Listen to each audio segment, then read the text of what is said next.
As a finance professional in a disrupted business landscape, what does it take to be in demand? What does it take to attract great paying international roles? If you're an ICANN member, it'll just take one exam. That's all it takes to complete the globally recognized SEMA professional qualification and the internationally respected CGMA designation. As a SEMA member and a CGMA designation holder, employers will look at you as a finance professional, constantly acquiring new skills to add value to the business. That's why they'll be willing to pay premium to hire and retain you. If you have 5 years of relevant experience and are an ICANN member, you can directly sit for the final exam of the SEMA Professional Qualification, the Strategic Case Study Exam. Start studying the SEMA Professional Qualification. Prepare to make an impact.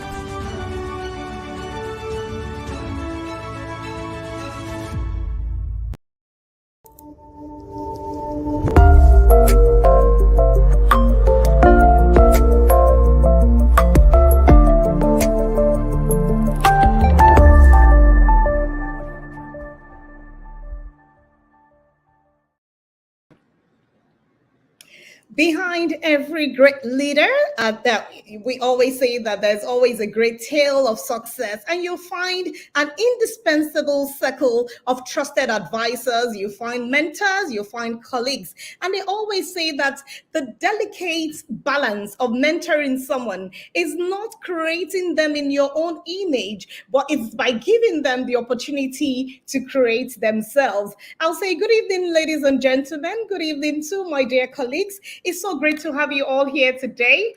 Today being the 18th of April 2024, we'll be discussing the topic leadership and mentorship for professional excellence.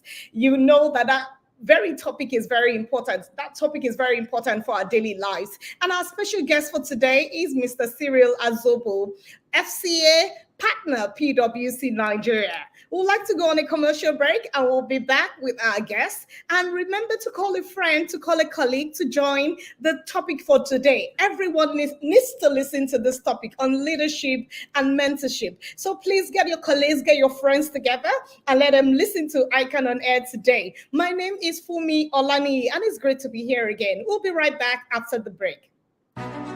As a finance professional in a disrupted business landscape, what does it take to be in demand? What does it take to attract great paying international roles?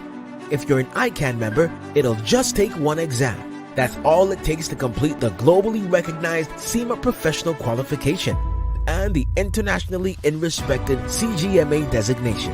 As a SEMA member and a CGMA designation holder, employers will look at you as a finance professional, constantly acquiring new skills to add value to the business. That's why they'll be willing to pay premium to hire and retain you.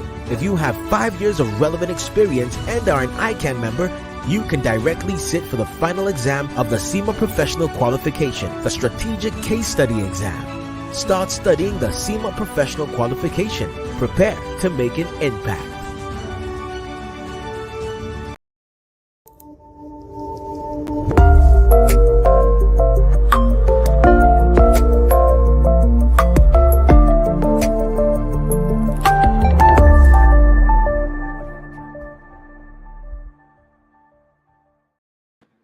You're welcome back to ICANN and Air today, the 19th day of 2024, April. We're glad to be here again. And I mentioned before the break that we have an erudite scholar in the studio, and he's going to be telling us everything about leadership and mentorship. And his name is Mr. Cyril Azobo. I'm just going to take his profile so you know the guests we have in the studio today. He is a partner with PwC Nigeria, and he has over 28 years of experience covering business advisory, consulting, accounting, external and internal auditing, and taxation services for companies with and within public and private sectors of Nigeria. His experience spans forensic, business recovery services, multiple consulting competencies such as technology, expertise, architecture, and PMO support infrastructure and capital projects, all for Nigeria and organization-wide transformation. Mr. Cyril holds a BSc in biology and an MSc in botany from the University of Lagos, respectively. He is happily married to Adebukola Azobu for 24 years, and they are blessed with a daughter, Kenny, and a son, Femi. Yes, we expose you because we want everyone to understand what it means to be a leader and what it means to be a mentor. You're very welcome to the studio today, Mr. Cyril. Thanks so much for me. And yeah, thanks for exposing me. Interesting. 28 Yeah. years experience. Yes, we have a good one in the studio today. We can all ask our questions from every level, from the home front. You want to be a leader and a mentor, even at work, is going to be here to answer all of those questions. I wouldn't do that. He will do that. So, Mr. Cyril, I would like to perhaps ask you, people confuse what a leader is and what a mentor is. But the most fulfilled professionals are the beneficiaries of leaders and mentor. So I want to ask you today that what is a professional, what would you regard as professional excellence, and how can it be achieved in the workplace? Thank you so much for me. Yes, you're right. I have been a beneficiary for over 28 years of leadership development and mentorship. I started my career, which was 5 years after leaving school. So you can add to that, and you know how long I've been post graduating. But what really transformed my life really has been the first few years of my career at PwC, really learning from others and growing, in that process. And from the day you start to add value to yourself. So you're building competencies, your aptitude, your attitude also is being shaped, and you're working under defined values. And so that within that context puts together what excellence really is about, and that is really being the best that you can, and being the best within the context of developing your aptitude, your skills, your competence within a competency area, a subject matter area, or within a professional area. And you're also developing the right attitudes of relationships, soft skills that help you achieve that value and add value to the people around you. So, in a nutshell, professional excellence is being the best that you can be in your profession, in your career. And for me, specifically as an accountant, being the best that I can be, not just in the profession of accounting, but also generally as a person, being excellent in everything that you do. So that's really, for me, my understanding of professional excellence. Okay, thank you so much. But riding on that answer that you gave now, so how can I define who qualifies to be called a leader and who qualifies to be called a mentor? And if you run, we have global audience here, we have local audience. I mean, Mhm. my colleagues, every one of them across the world, they are all here listening. So, how would you say the similarities of mentorship and leadership? What cuts across both words, in your own opinion, sir? Yeah, I mean, you're right, because a lot of people kind of interchange the use of those words, and it sometimes comes unclear what exactly they mean. A leader is basically someone who inspires others towards a specific goal. So you've got a goal from an organizational perspective, and within that context, you are directing, you're motivating, you are someone who actually points everyone towards achieving that goal. So you're setting clear objectives, and motivating and inspiring everyone to achieve that goal. On the other hand, a mentor is an experienced person who may not necessarily come within an organizational context, but really what the person is doing is directing or really supporting the individual or guiding the mentee in this case towards personal development. So two key things. So within the context of an organization, a leader focuses on organizational goals, while the mentor focus is on the development of the personal and development goals of that individual. So the leader looks in a broader context at the organization, and the mentor looks at the personal development of that individual broadly. And you would think of a leader as someone who, operates within a very structured environment. Is after achieving those goals, he sets the goals, he gives the direction. A mentor is, and of course, he works within a somewhat controlled, environment, and of course, even mentorship is controlled.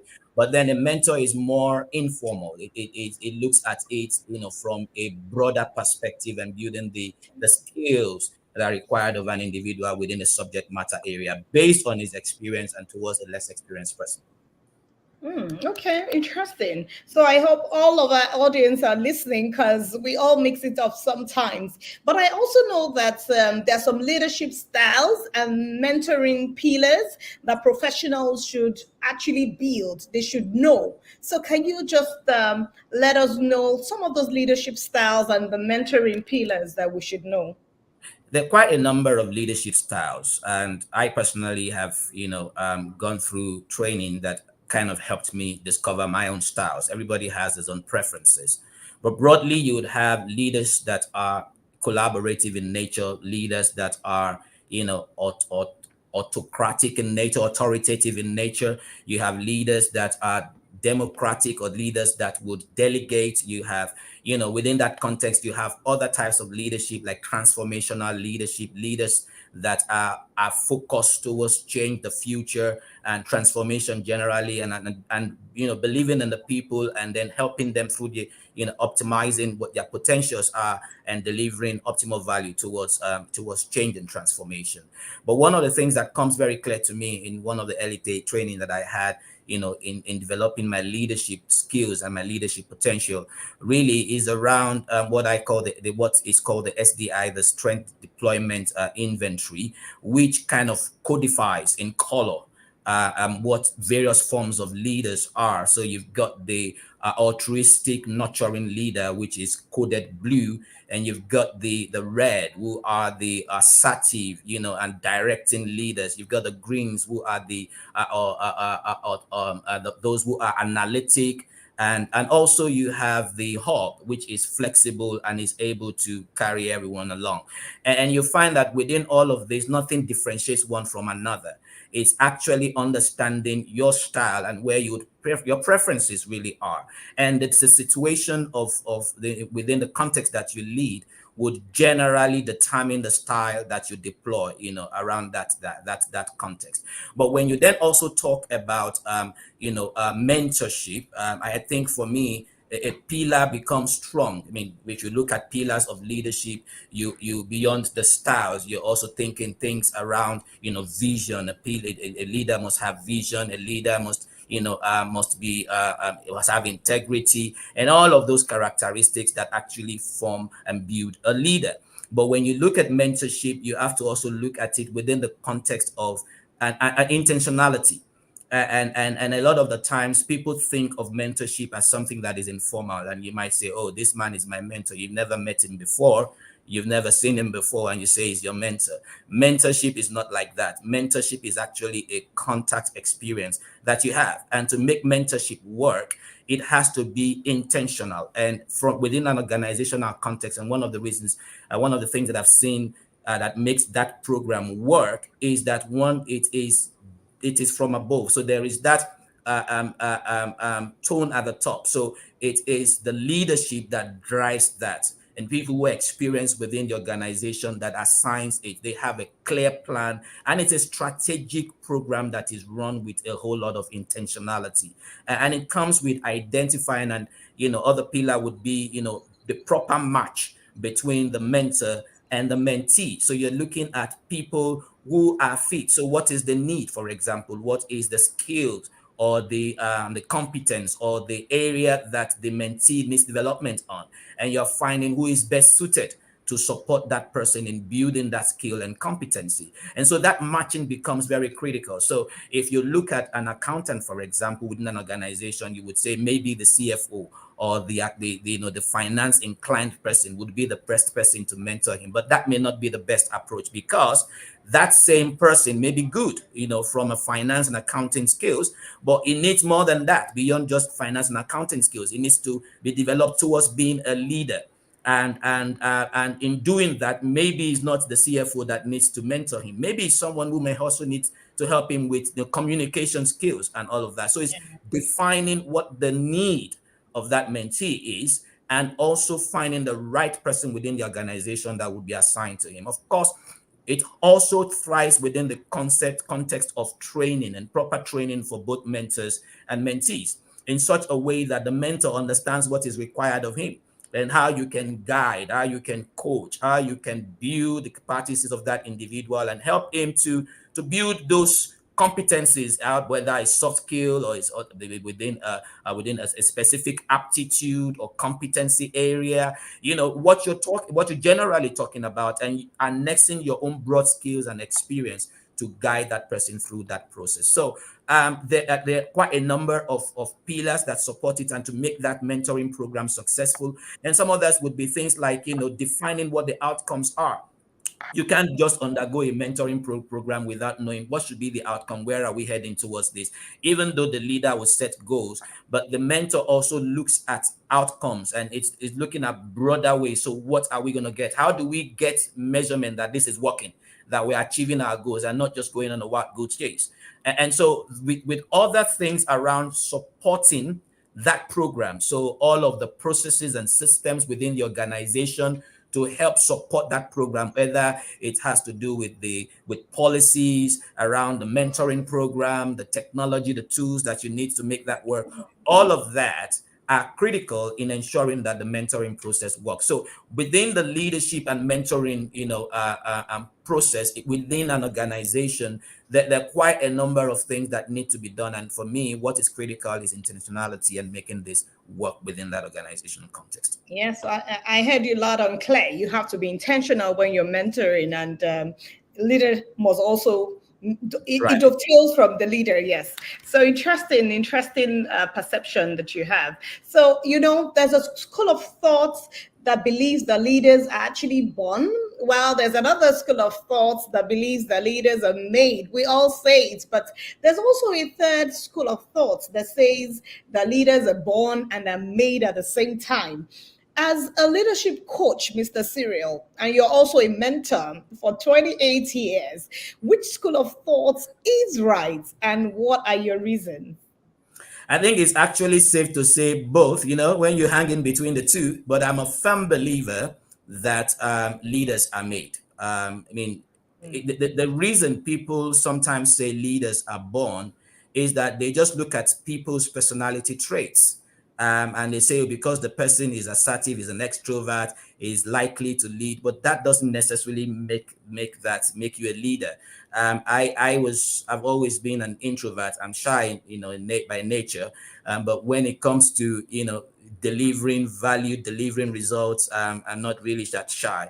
And really what has made that work is that my years over time have actually brought out the best in me. And one of the things, particularly in the practice and based on my experience, my early years, really would see that people who are aggressive, people who have of course you need gravitas and all of that, but people who are assertive and all of that are seen to be the leader, right? Yes, that may be a good trait of the leader, but it doesn't necessarily mean that because you are quote a red. I define some of the leadership styles. A red, somebody who is assertive, who gets things done, who is task driven and all of that.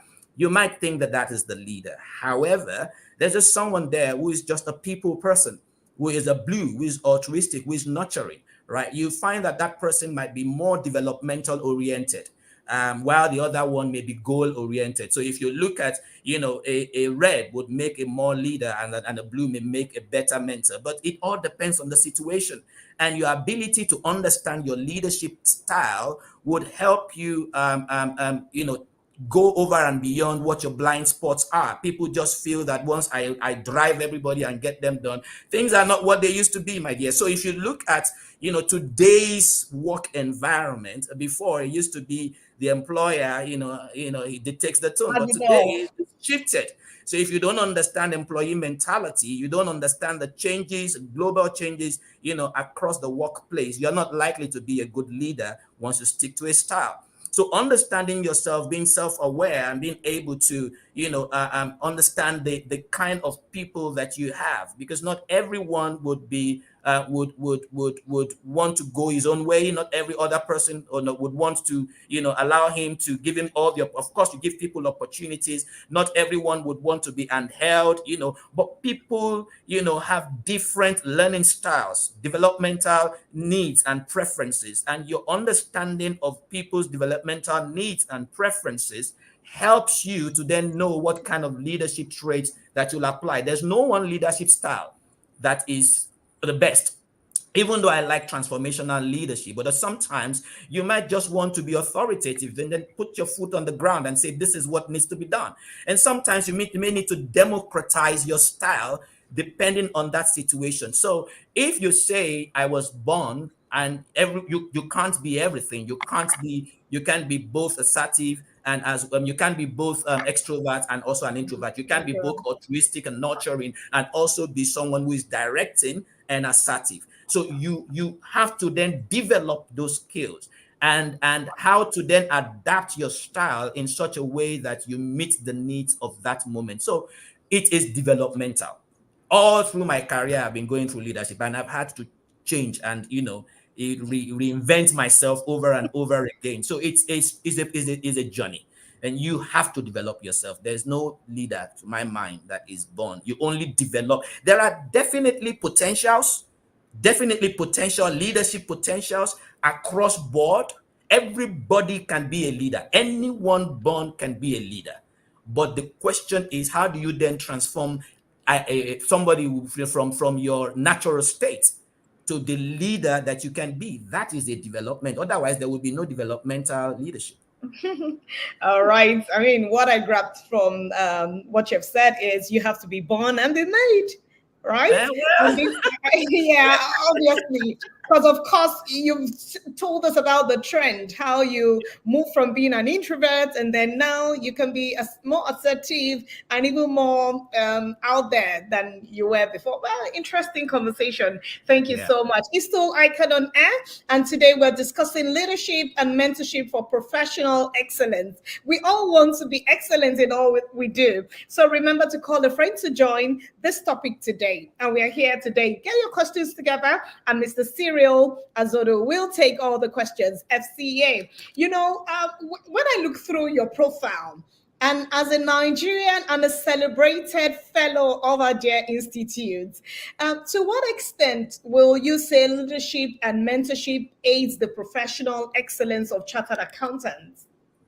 Absolutely, it does to the best extent possible. And for me, as an accountant, it's not just the skill of accounting that makes you an accountant. And one of the things that I've enjoyed from my days of writing the professional exams is that it's broad. It goes beyond just the technical context of an accountant. And for me, working in practice has also shown that even though you're practicing, but you are a complete leader. You're actually demonstrating and building that over time through your interactions and work with people. So as an accountant, you're either in industry, you're in practice, or you are, places where you implement or you actually discharge your accounting role. You are going to be working with people. You are going to have a team. You are going to be delivering on results. You are going to have targets. You're relevant. And in fact, what the adoption of, say, IFRS, for example, within accounting has brought the accounting, kind of changed the landscape and moved it from the back office to the front office. It's moved you to a point where actually you're directing. Your skills are required in making business decisions. So as an accountant, you're actually also potentially a business leader. And your ability to develop those leadership skills are the things that make you relevant in things and things to come. So your relevance within an organization is actually accentuated by your leadership skills and your ability to build others. And what makes the next generation continue to enjoy accounting is because someone in an older generation is passing those skills and those behaviors and attitudes to the next generation. So there is that coaching, there is that mentoring you require to continue to sustain the values that have been held by our founding fathers over the years. So without that leadership and mentorship, there's no handing over. There is no sustainable. There's no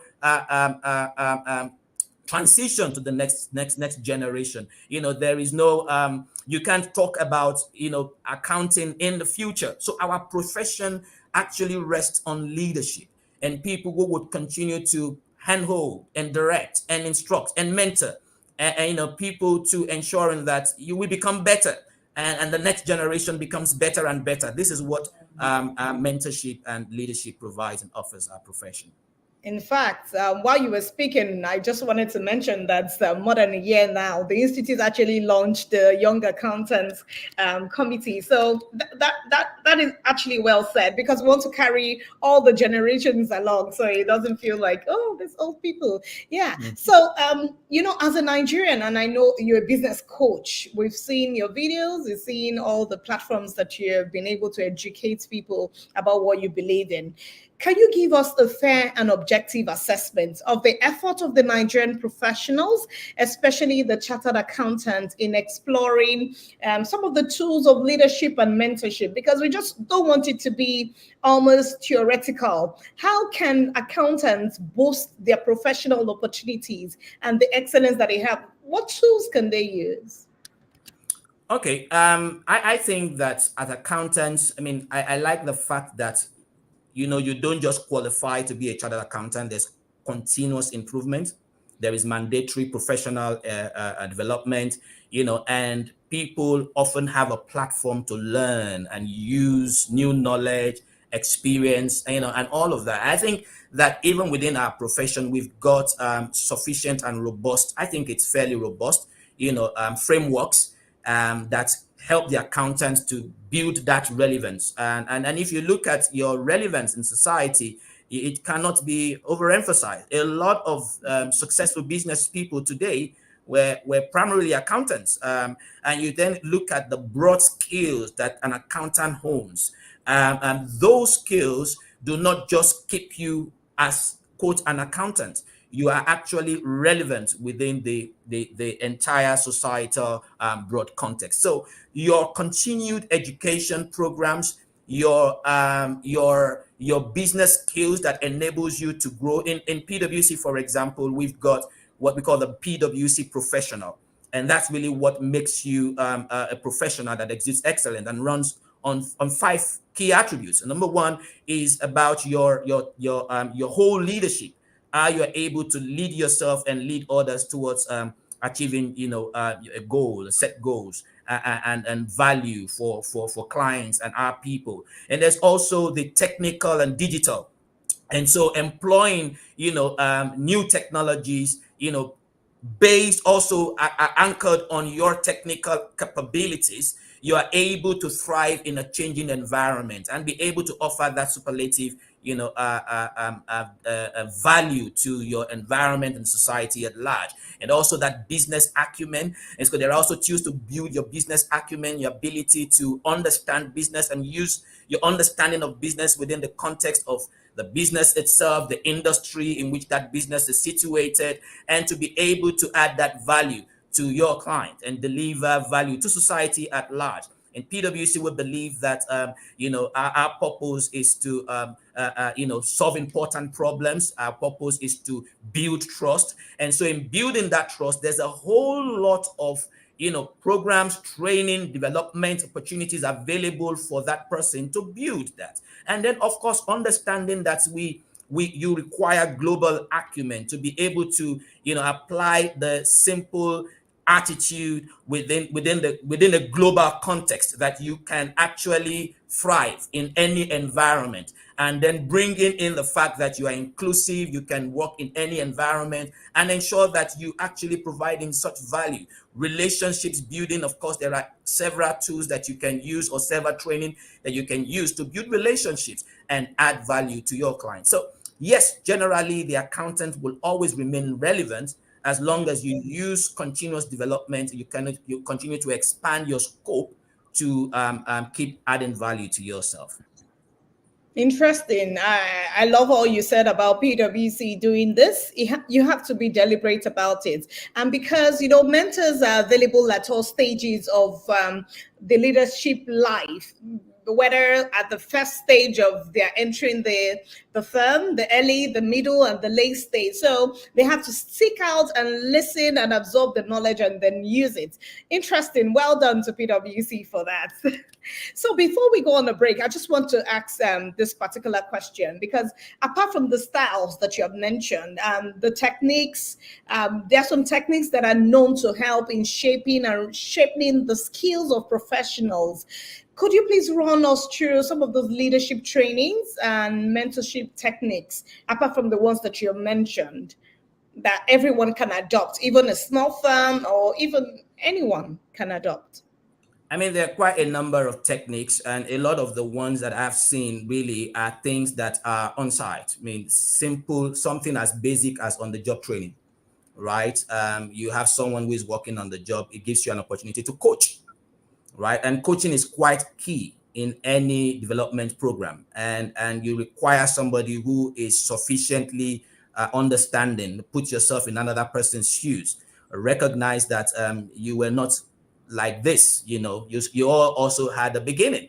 And so that empathy, recognizing that somebody needs to be developed, gives you that, commitment to, an interest in other people's development. So you're in a job, you're not just going in and then, you've given an assignment and then get it done. But that person needs to be developed. And one way is on the job. And that person uses the experience and use the experience to then train. Of course, there are other techniques, classroom and all of that. But a whole lot of the times, people would say that your learning is actually informed by a combination of the things you hear, the things you see, and the things you do.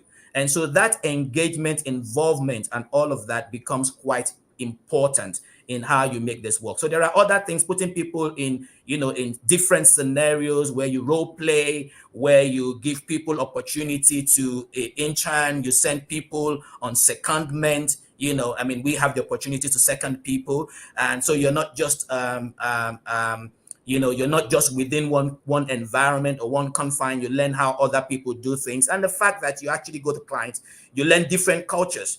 You learn to respect that and appreciate the fact that there are different cultures existing within different boundaries, within different industries. You have the opportunity to move around where you have rounded experience.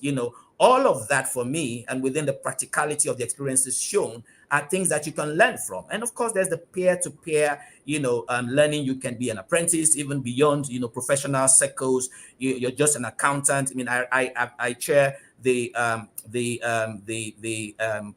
corporate engineering and insolvency faculty of ICANN, and we do certification training and induction. And in the process, people are saying, I've gotten this certificate, so what do I do with it? How do I start it? How do I build these skills and competence? One of the things I say to them is, find somewhere you can learn, you can intern, you can collaborate, you can work with other people, learn from those who have grown and who have those opportunities, and work with them. In that way, you're building your experience. And this might just be the skill area, but then a whole lot more about being intentional is to go beyond the technical skills development, in actually developing the soft skills and your ability to apply yourself and work in an organization. Sometimes you're given scenarios, and a whole lot of it would grow as you use feedback. As you are given feedback, you learn from your feedback. You have clear opportunities within the organization to get, to monitor your progress and ensure that you are actually building more on those skills. Thank you. So in summary, just make someone else more successful than you, because that's what great leaders do. Thank you very much, Mr. Cyril. We'd like to go on a commercial break and we'll be right back. Remember that we're taking all your questions. We have Mr. Cyril Azodo, a partner with PwC Nigeria, and he's here to take all those questions that you have about mentoring and all about leadership. So we'll go on the break and we'll be right back. As a finance professional in a disrupted business landscape, what does it take to be in demand? What does it take to attract great paying international roles? If you're an ICANN member, it'll just take one exam. That's all it takes to complete the globally recognized CIMA professional qualification and the internationally respected CGMA designation. As a SEMA member and a CGMA designation holder, employers will look at you as a finance professional, constantly acquiring new skills to add value to the business. That's why they'll be willing to pay premium to hire and retain you. If you have 5 years of relevant experience and are an ICANN member, you can directly sit for the final exam of the SEMA Professional Qualification, the Strategic Case Study Exam. Start studying the SEMA Professional Qualification. Prepare to make an impact.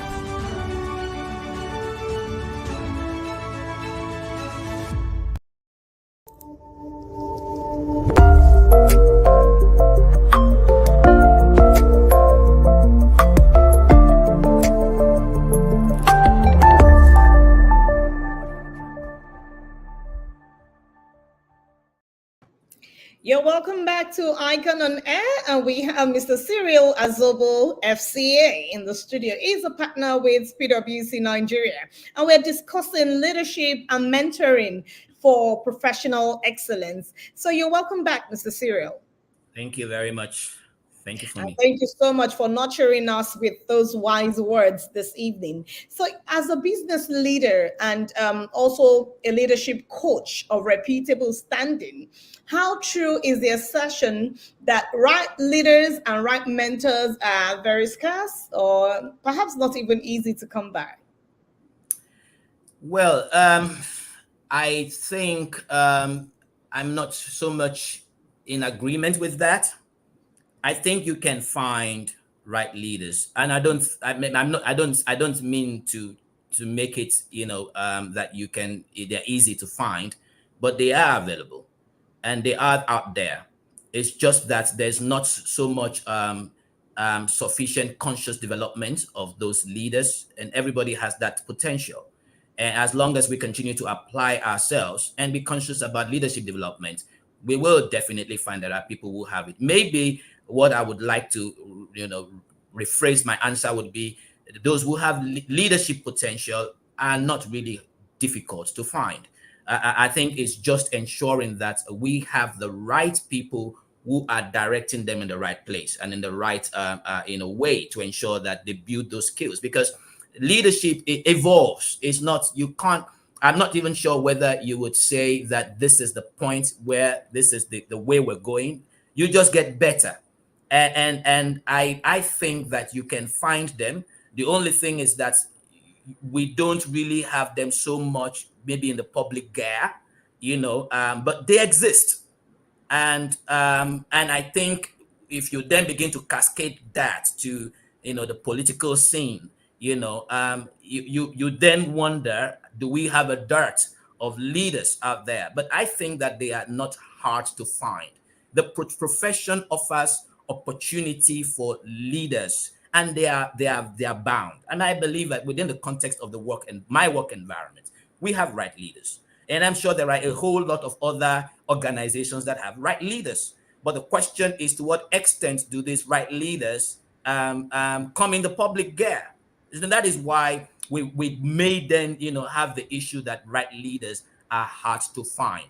And maybe we maybe need to situate my answer within the context of, different walks of life. So would you find them in private sector? Would you find them in public sector? Would you find them in this industry or that industry? I believe that every organization that is forward-looking, every organization that understands what they are doing is focused on leadership development. And I think that is where the problem is, because we have not seen a lot more focus, maybe in the public gear. It may be in terms of leadership development from a political perspective. How do we develop political leaders other than just appointing people on the basis of, you've been loyal to me and all of that? And I think there has to be clear-cut developmental process for our political leaders. And that is why, because we always see things out there, but it doesn't mean that there are a lot of business owners, business people who actually been successful in business, and they've actually built leadership skills, and they raised a lot of very sound leaders. But the question is, are they the kind of people we'll find out there? What dictates the tune?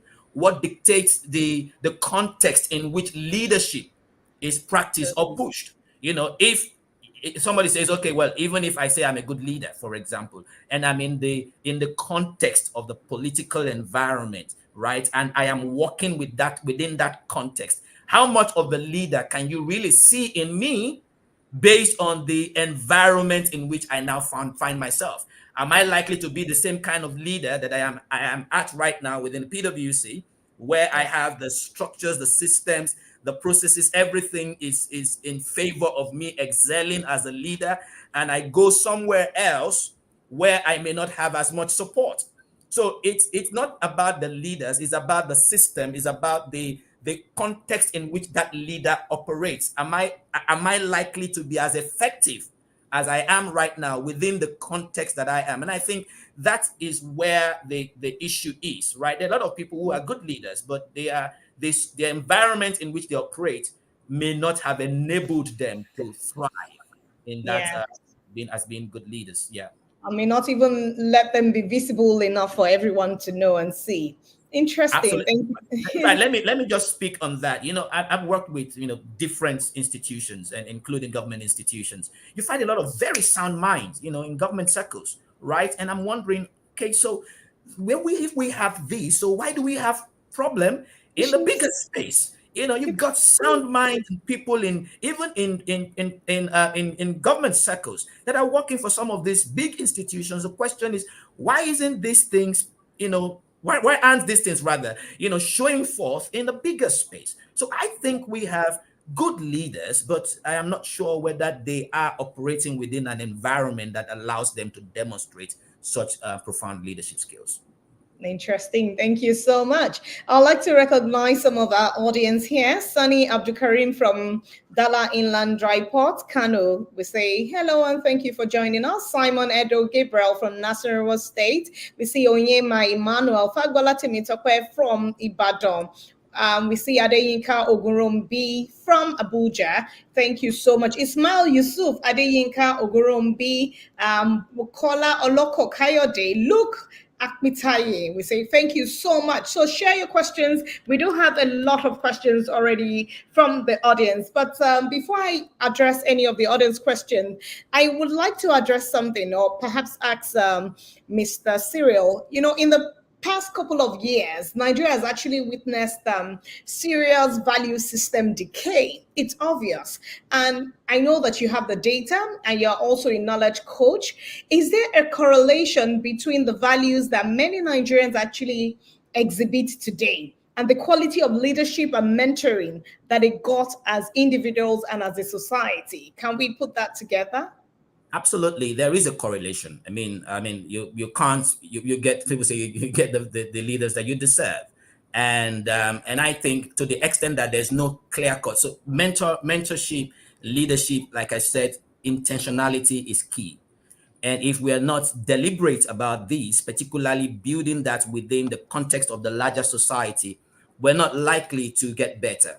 Every person you find out there, comes from a space, a sphere, and beyond just skills and attributes. You can have the skills, but when your values are warped, don't forget, leadership speaks to aptitude, attitude, and values underpinned by strong values.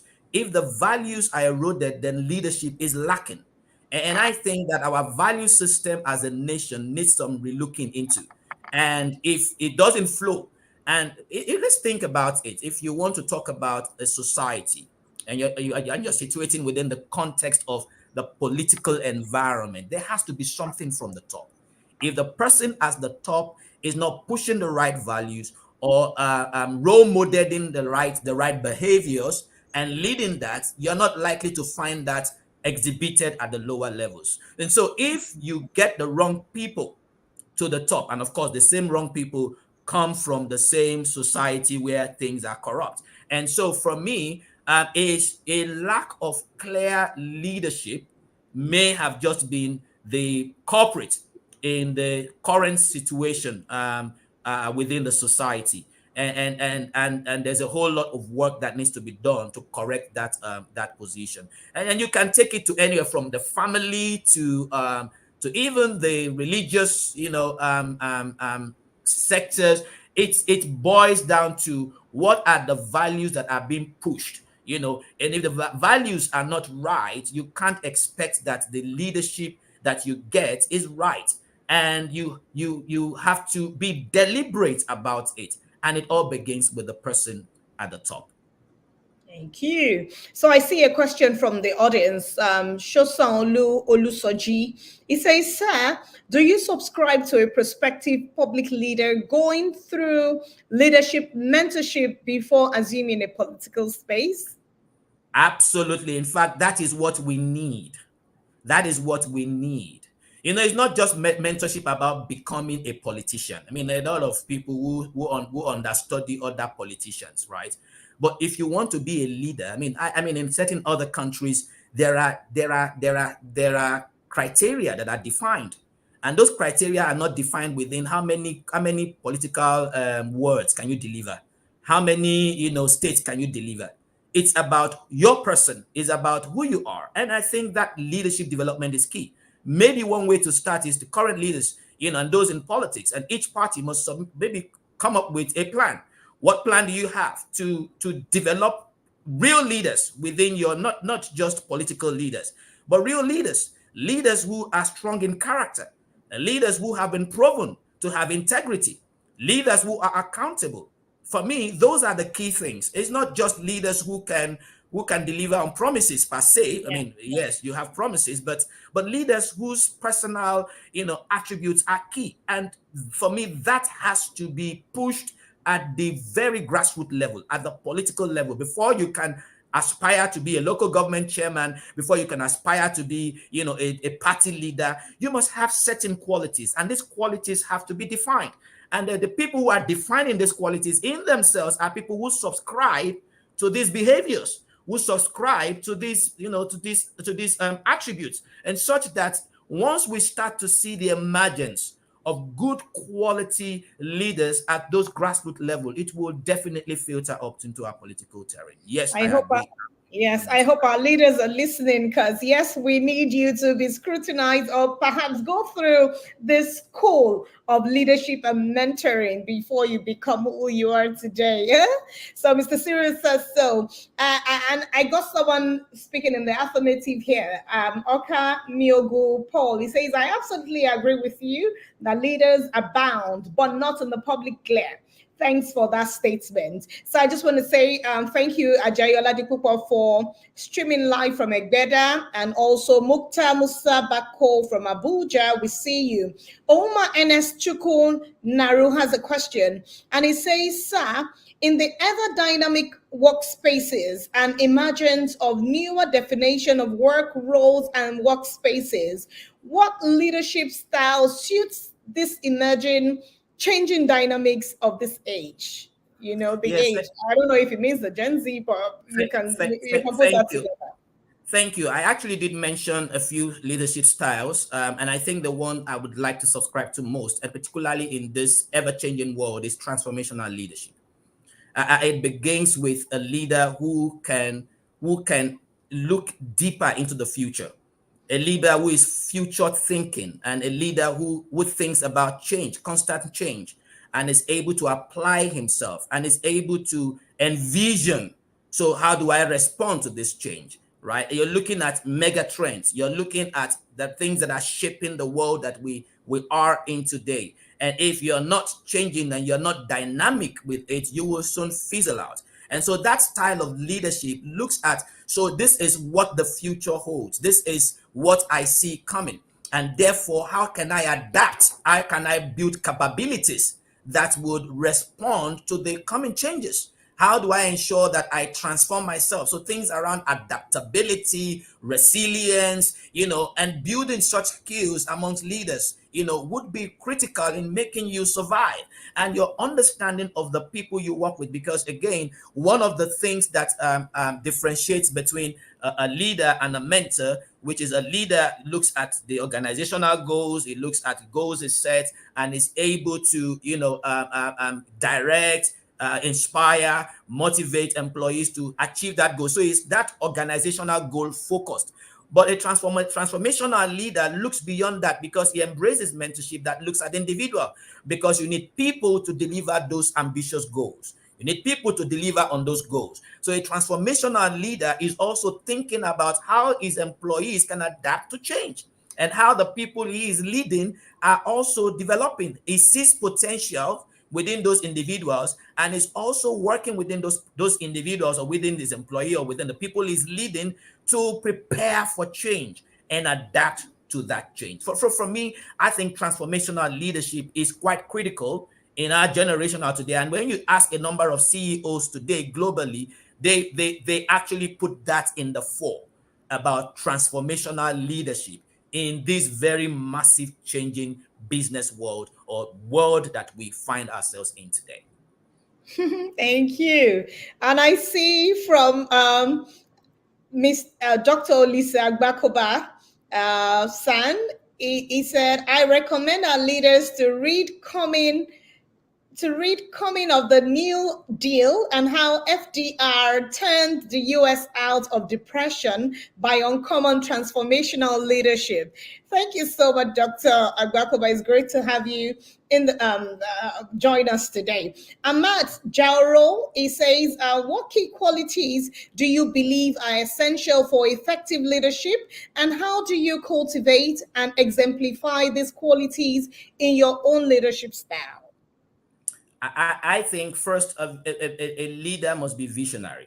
If you're not vision focused, and that is what is important, your focus is key, and your ability to look beyond the now. So I've talked about transformational leadership. So your quality of being able to view things afar off and be able to interpret the times and say, what does that mean for me? And I think that the other quality, I think, of a good leader would be someone who is able to translate his vision, such that every other person understands it. Your ability to communicate is key.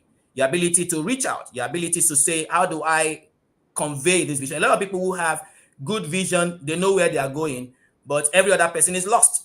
So you are the one going, you're the only one in front, but you're not carrying everyone along. So you lack the ability to communicate your vision to people in such a way that they understand where you're going and they get that buy-in.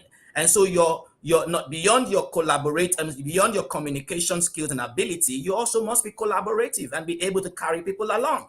You must be able to understand the need for people to flow with you and get that buy-in to be able to achieve that goal. And I think that a leader, beyond just being a leader, should be somebody who listens, somebody who is able to consult, somebody who is able to and taking ideas so you can't go your own way. So you're embracing different skills here and there from different people, and then you are reinventing yourself. You must be that flexible to adapt. You must be someone who is able to continue to reinvent yourself and make yourself, fit for every purpose and be able to adapt to every other purpose. You can talk about several other skills that has to do with your person, your integrity, how you respond to matters, your own personal values, aligning to organizational values. You're not just putting things there and say, these are the kind of things we like to be. Your values are not what you like to. Your values begin from you. And so you actually dictate the values or the culture of that organization. So the culture starts with you. So you must be somebody who role models. You must be somebody who is able to say, if this is what I want, I must be able to show it. You must be a leader by example. You must be able to lead from the front and then ensure that people follow your example. And if you're not like that, you're not likely to be a good leader. Absolutely, yes. So, talking about the public space, Dr. Olisa Agbakoba-san also mentioned transformational leadership bring about changes we can see. Whatever we say of Wike, go see what he's doing at FCT. Well, that's about what the audience can see in Abuja. Bolaji Osho, he says, can we conclude that the pressure for basic sustenance, particularly in Nigeria of today, could be a major conundrum for willing mentors, leaders? Could it also be a killer of mentees' consciousness for mentorship, Senator?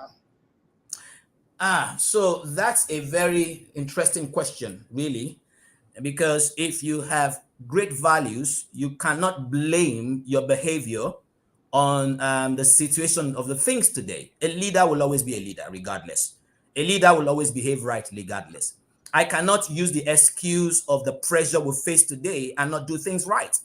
And I think for me, that is what makes a leader different. You are a leader because in spite of the pressure, you remain a leader. The pressure doesn't change you, but you are the one that dictates what happens around you. And even in your small space, you need that leadership. You can't continue to excuse things away and say because everybody is this is what is happening. You can't beat them, join them. Be that transformative leader. Be that leader that changes things. That's what makes you a leader. You cannot say you're a leader and you're not able to influence or impact the environment you live in. So there's no excuse, and leaders would always be leaders regardless of the situation of things. Sir, so assuming President Bola Ahmed Tinubu calls you to briefly speak to his Federal Executive Council members on practical steps that would actually further improve professional excellence or perhaps true leadership and mentorship, tell your global viewers as we speak now some of the points that you'd present in your slides. Just in 1 minute, sir. Okay, so the first thing I've already said, you need to develop leadership development program.